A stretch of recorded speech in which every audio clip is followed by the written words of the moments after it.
Nor was the Patan exactly chivalrous in his treatment of women. The kidnapping of Molly Ellis in 1923 was a notorious and sensational case in point. Sir Olaf Carow, who was then a junior political officer, recalls the background to the case. The tribe had been giving trouble. They'd shot across the road. There was a pass through tribal territory called the Pass of Freedies. And they had been giving trouble in the Kohat district and in the Bashar district. And we knew that this section had been giving, which was called Boastic Hale, and we knew their village, and a column of Frontier Constabulary, backed by a certain number of troops, went and raided the village to counter a raid, you see, took some hostages and captured some rifles.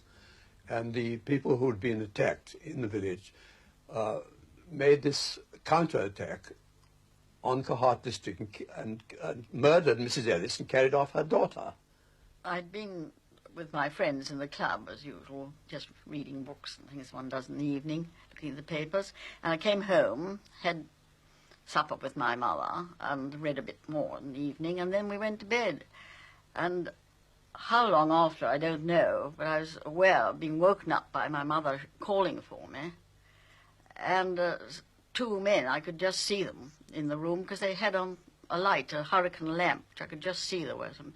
And my mother was fighting against them because they were trying to, well, I think, take her away. I couldn't naturally see, but I sensed that. And she also had a whistle so she could blow for a warning. And she said she hadn't got it and would hand it to me, but I never got it, so I don't know what happened. And she went on struggling for some time, and I did too, and I finally kicked out a light, but another one appeared, and by that time my mother had stopped struggling, so I realized she must have been badly hurt, because I could see the man now with another light and holding a dagger. That man was an Afridi named Ajab Khan, who always claimed that Mrs. Ellis had struggled and that he had killed her by mistake. But the kidnapping of a 17-year-old British girl by Pathans, let alone the murder of her mother, was enough to send shock waves reverberating throughout the empire. Although she suspected that her mother was dead, Molly Ellis did not believe that she herself was in great danger. They treated me very well. I mean, there was no case... I didn't think once we got out of the bungalow, that they were going to kill me then at all. There was no indication whatever. Until they could arrange for the demanded ransom to be paid over, her captors had to keep on the move, slipping from one hiding place in the mountains to another. We moved every night as soon as it was dark, and went to some point which they obviously were making for, and generally they managed to get some food from their local, well, because they were in tribal territories and they had all their various friends.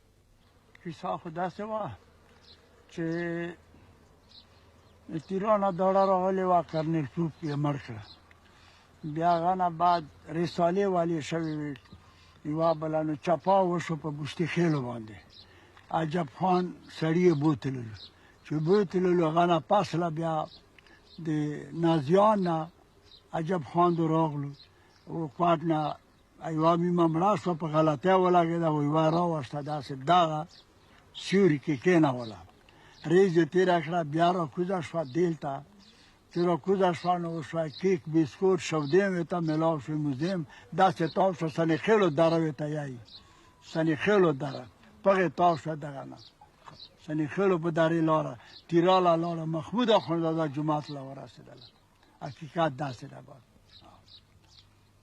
When the British authorities learned where Molly was, efforts were made by the Chief Commissioner on the frontier, Sir John Maffei, to get in touch. Eventually, she learned that negotiations were underway. The following day, I did get a hamper of clothes with letters saying that there was somewhere in the mullah's house about 8 or 10 miles away, and they were negotiating. And that gave me great hope. In fact, very soon after that, that evening, they made me dress in the clothes, and we set off out of the village, and we waited outside until after midnight. And then they carried me the whole way that night, but it wasn't so very far, about, I think 8 to 10 miles.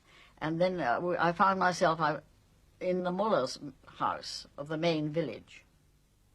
At this village, the rescue party, led by a redoubtable mission nurse named Lillian Starr, negotiated for her release.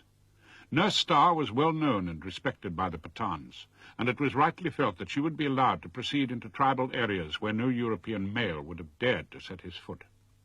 The negotiations were successful. After 8 days in captivity, a tired and bewildered Molly was handed over. The ransom was paid, and Ajab Khan disappeared across the border into Afghanistan, leaving those who had shown him hospitality to face the wrath of the British authorities. ملا تکلیف په دې ورسېده چې دا د بو پالاکې دا راغله دلته د راشپه چې هغې مې وویل چې د دې دانه ماله شودې میلاو دي بسکوټ میلاو شوي دي بندوبست چې دی نه چې ماله وشو نو زه تیراله په ارام ورسېدم مولا په هغې تکلیف ورسېدم عجب خان مو دوست و